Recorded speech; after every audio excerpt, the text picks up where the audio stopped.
जय वाल्मीकि, जय बाबा साहब। पहले एक बार सारे भाई की वीडियो देखो। जय जय जय जय जय भीम। साथियों, आज मैं संयुक्त ओबीसी एससी एसटी के मंच पर बोलने का जो मौका मिल रहा है,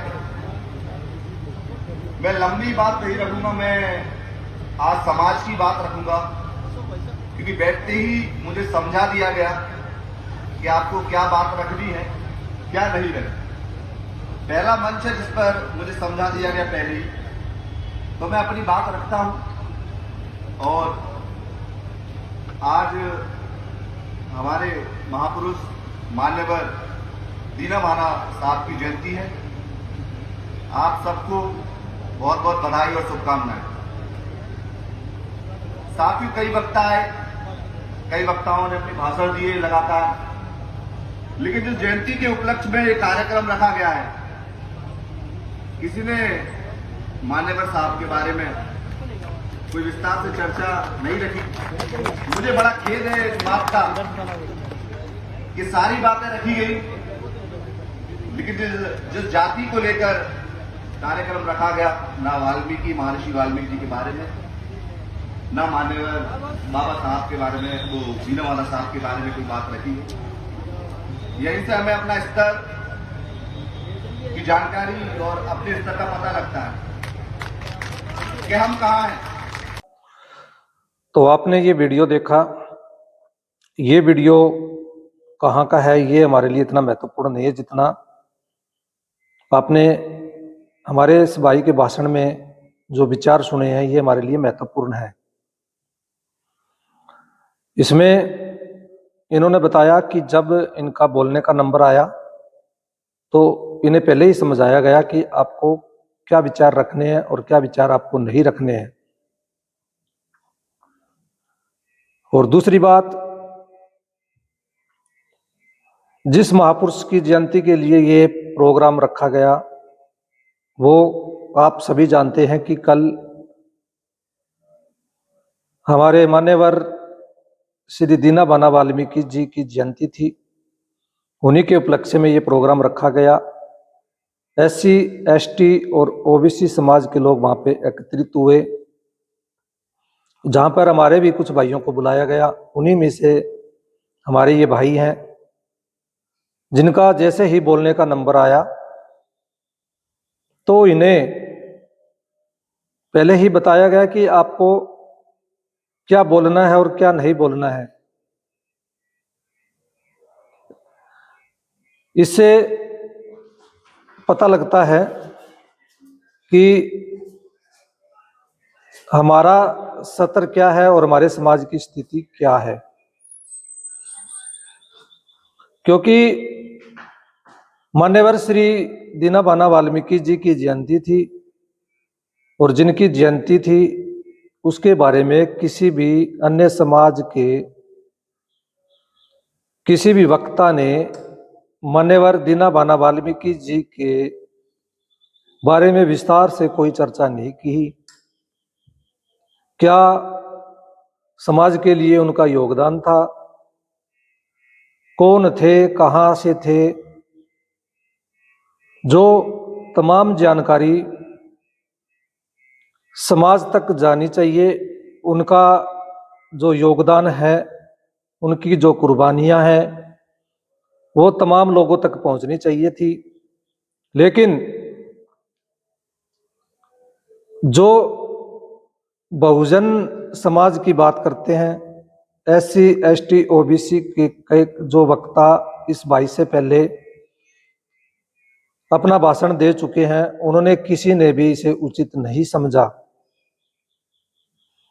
तो ये साफ साफ इन बातों से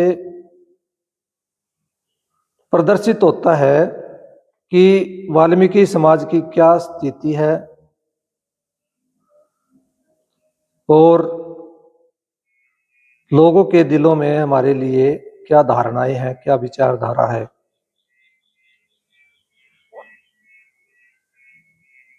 अब हमारे समाज के लोग जो विभिन्न मंचों पर जाते हैं, उनके लिए सोचने वाली और समझने वाली ये बात है, क्योंकि वो अन्य समाज के मंचों पर जाते हैं, चाहे वो सामाजिक संगठन हो, धार्मिक संगठन हो या राजनीतिक संगठन हो। वहां पर ये लोग हमें जब बुलाते हैं, वो इसीलिए बुलाते हैं कि अपना उल्लू सीधा वो कर सकें, उनको जैसा फायदा हमारे समाज से उठाना है वो उठा सकें। सिर्फ और सिर्फ इसीलिए हमें वहां पर बुलाया जाता है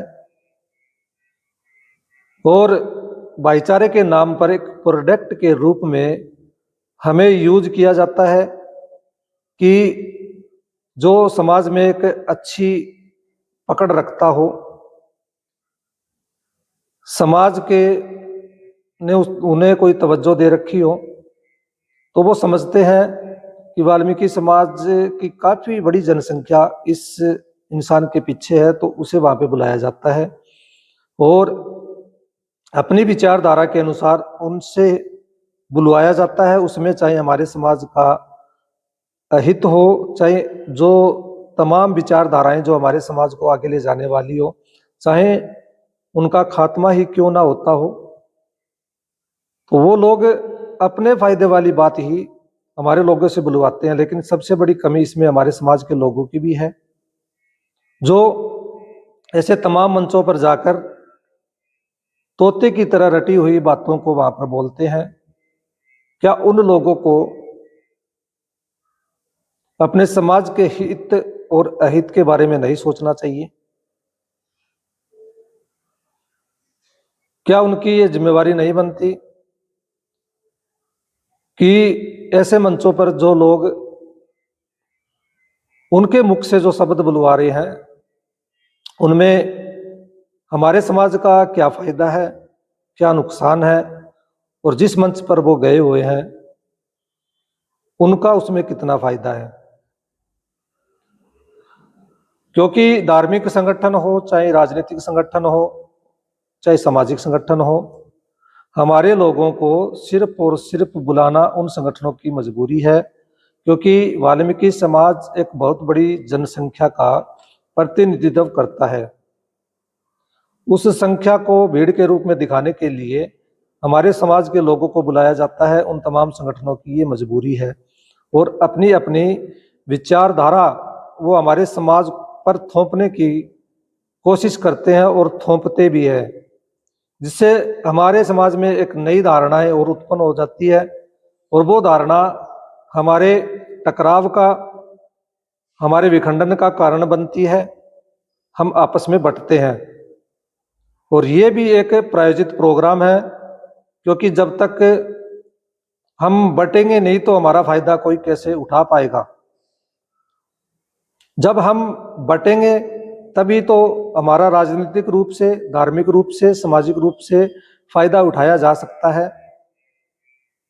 इसलिए हमें आपस में बांटना भी उन लोगों की बहुत बड़ी मजबूरी हो जाती है। कुछ हमें धार्मिक भावनाओं के रूप में बांटते हैं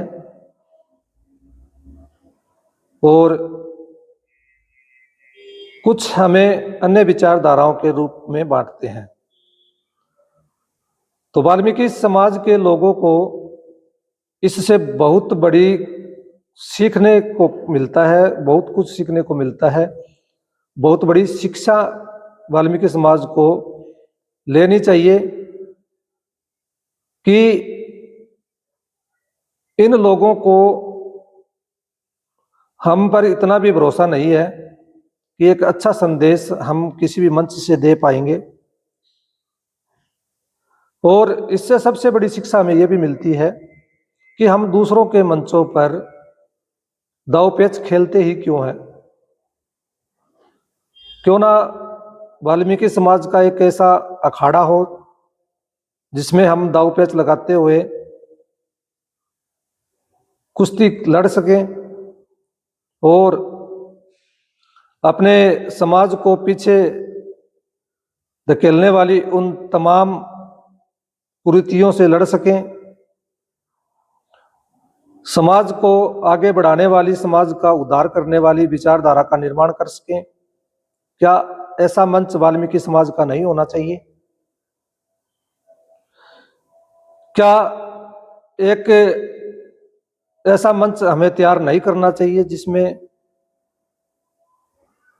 प्रतिनिधित्व भी हमारा हो, वक्ता भी हमारे हो और जज भी हमारे हों? तो ये बहुत बड़ी सीख हमें लेनी चाहिए और हमें एक मंच की आवश्यकता है जो हमारे वाल्मीकि समाज का मंच हो। वहां पर हम सब एकत्रित होकर हमारे समाज की एक विचारधारा बना सकें और इन जो ये मतलब के जो ये तमाम लोग हैं जो वाल्मीकि समाज को आपस में बांटकर इनका फायदा उठाना चाहते हैं, इनका इलाज किया जाए, इनका खंडन किया जाए।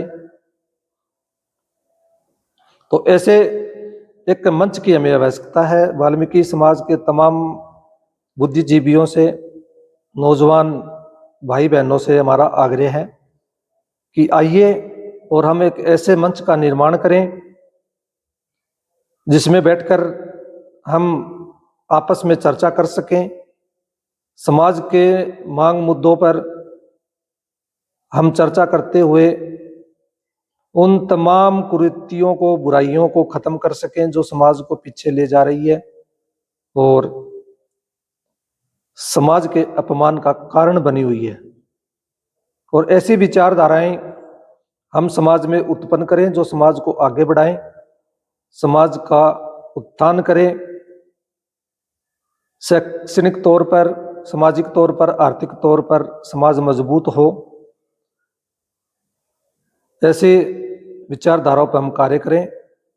तो सबसे पहले हमें हमारा मंच तैयार करना होगा और उन तमाम विचारधाराओं को हमें बैठकर डिस्कस करना होगा जो हमें आपस में बांटती है। हमें कौन सी विचारधारा को पकड़ना है, किसे हमें छोड़ना है, इस पे विस्तार से चर्चा हमें करनी होगी। उसके लिए सबसे पहले अपना खुद का मंच होना चाहिए। दूसरों के मंचों पर अगर हम बात करना चाहें तो हम नहीं कर पाएंगे। इस भाई ने जो स्पष्ट कर दिया कि बोलने से पहले ही हमें यह समझाया जाएगा कि आपको कौन से विचार रखने हैं, कौन से विचार नहीं रखने हैं, और ये होता आया है। तोते की तरह पढ़ाया जाता है, चाहे वो राजनीतिक मंच हो, चाहे वो सामाजिक मंच हो और चाहे वो धार्मिक मंच हो, और वही बुलवाया जाता है जिनमें उन मंचों का, उन संगठनों का निजी हित हो। हमारे हक अधिकारों की बातें सिर्फ और सिर्फ हम अपने मंच पर कर सकते हैं। उसके लिए हमें एक मंच तैयार करने की आवश्यकता है। तो इस पे गहनता से विचार करते हुए आज की इस वीडियो से वाल्मीकि समाज को बहुत कुछ सीखने को मिलता है। आप अपने जहन में ये बातें रखते हुए और इन तमाम बातों को समझिए, तब ही समाज आगे बढ़ पाएगा और हम अपना उद्धार, अपने बच्चों का भला कर पाएंगे। तो इस पर चर्चा जरूर करें, दिमाग पर इन बातों को गहनता से लेते हुए इन पे विचार जरूर करें। जय वाल्मीकि जी, जय बाबा साहब।